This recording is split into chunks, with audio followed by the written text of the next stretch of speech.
Hey there, this is Teacher Podcast, episode 286, near, nearby, or nearly. Are you tired of lacking confidence when speaking English? Does it block you from achieving your true goals? This podcast is the place for you. This is Teacher Podcast. My name's Ola and I empower English learners to become confident speakers. The key to fluency is in your pocket. You boost your vocabulary, brush up your grammar, and improve your pronunciation. Enjoy your journey to fluency. Hey there and welcome back. Have you ever hesitated before saying near, nearby, or nearly? I know you have, and no worries, you're not alone. These words may seem similar, but they have very different uses, and mixing them up can lead to awkward mistakes. In today's episode, I'll break it all down for you in a simple, clear, and practical way. Before we do just that, I need to ask you, do you want to learn speaking English with me? Meet me once a week for the span of 12 weeks, plus have lifetime access to materials on our platform?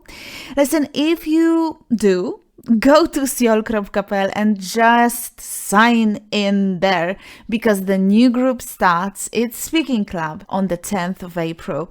We'll be meeting every Thursday at 7:30 p.m.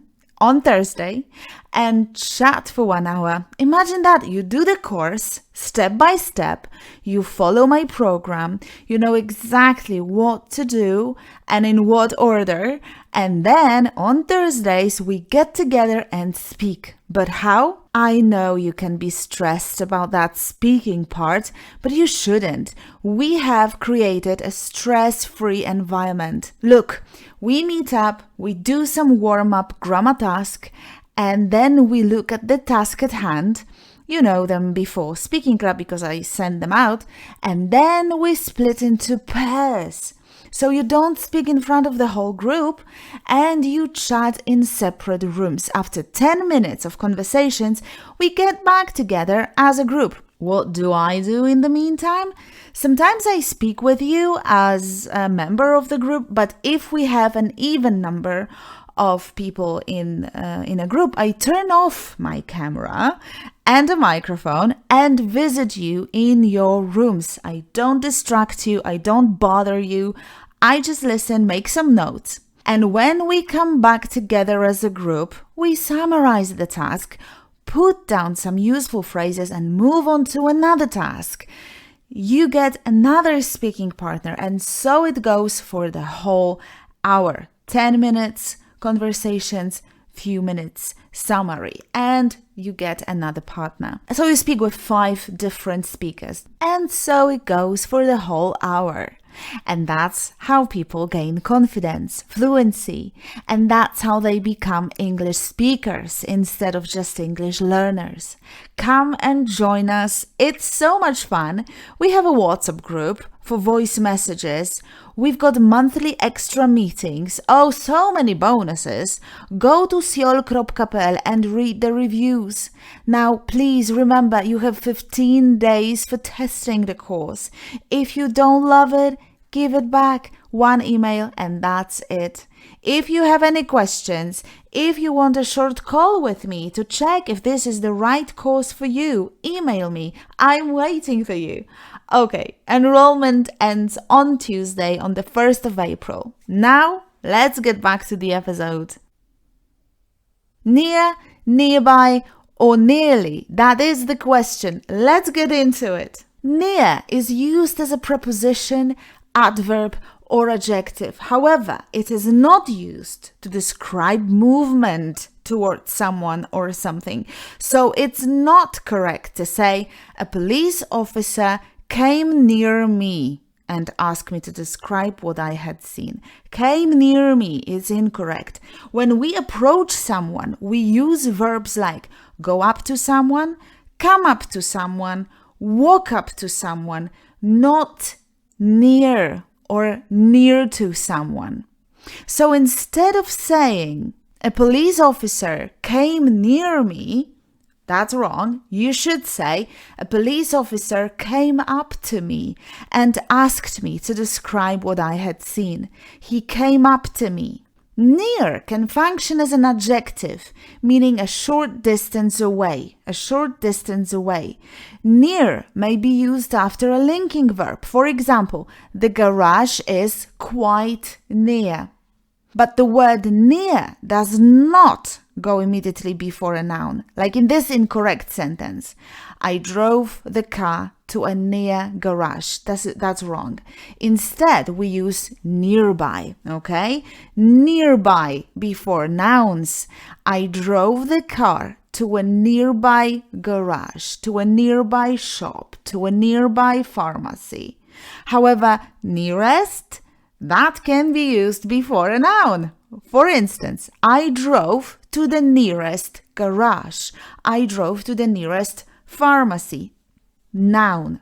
When the word nearest is followed by a to phrase, we place it immediately after the noun. After the noun. That's crazy, but listen to those examples. This is an example of a wrong sentence. Listen, but don't repeat. Don't repeat.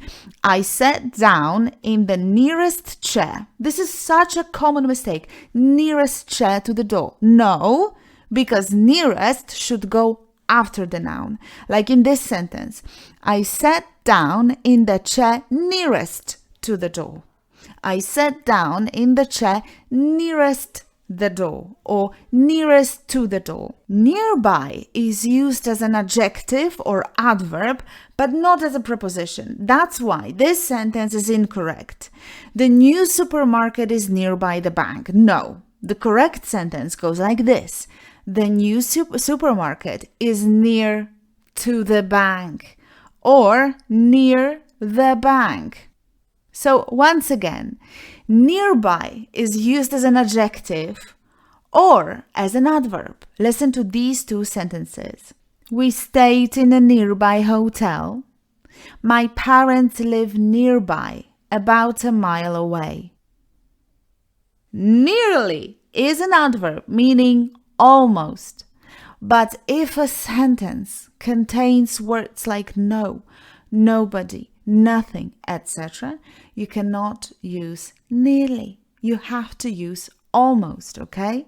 So in negative sentences, we use almost. In positive sentences, we can use both, almost and nearly. Listen, this is an incorrect sentence. I slept very little and ate nearly nothing. Nearly nothing. It's wrong. It is wrong because this sentence contains the word nothing, a negation. So it should go, I slept very little and ate almost nothing. But if a sentence is positive, I mean it doesn't contain words like no, nobody, nothing, you can use both. For instance, she knew almost everyone at the party. She knew nearly everyone at the party. Okay, that's it for the theory. Time for some practice, the most important part of this episode. Listen and repeat these sentences out loud. A police officer came up to me and asked me to describe what I had seen.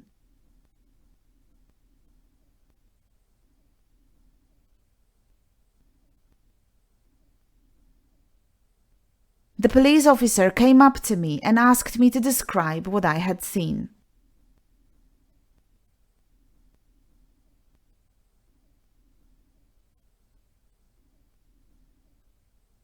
The garage is quite near. The garage is quite near. I drove the car to a nearby garage.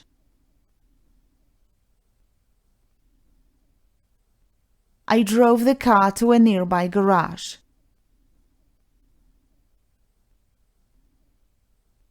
I sat down in the chair nearest to the door.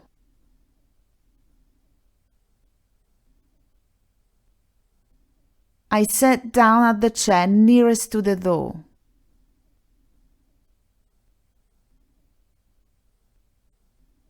The new supermarket is near the bank.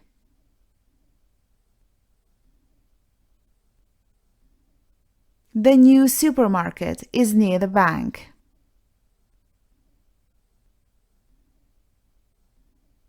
We stayed in a nearby hotel. We stayed in a nearby hotel. My parents live nearby, about a mile away.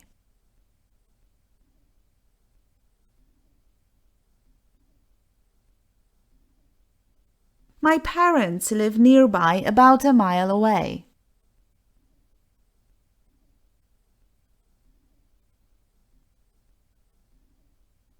I slept very little and ate almost nothing.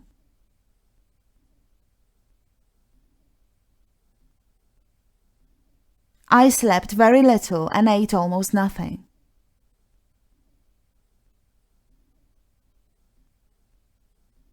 She knew almost everyone at the party.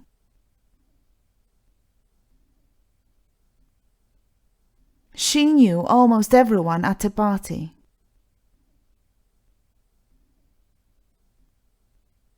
She knew nearly everyone at the party.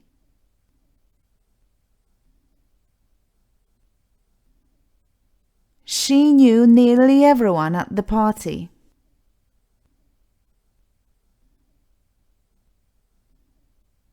Well done! Now download the worksheet. Go to teacherola.com/286. Before we wrap up, quick reminder, want to learn English with me? Join SIOL course with lifetime access to materials, lots of bonuses, 12 hours of conversations. We meet every Thursday at 7:30 p.m. starting the 10th of April. It's a stress-free environment, friendly atmosphere where we chat, where we do warm-up tasks, when we have fun. We split into pairs and we speak in separate rooms. You'll gain confidence and fluency step by step. Head over to siol.pl, check out the reviews, and remember, you've got 15 days to try the course risk-free. If it's not for you, no worries. Just email me for a refund. Enrollment ends this Tuesday, the 1st of April, so don't miss it. Don't sleep on it. SIOL, because say it out loud, siol.pl. That's it for today. Thank you so much for listening. I'll see you in the next episode. I believe in you. I know you can speak English with fluency if you really want it, so stay fearless, take care, and say it out loud. I'm your teacher, Teacher Ola, and you've been listening to Teacher Ola Podcast. Bye for now.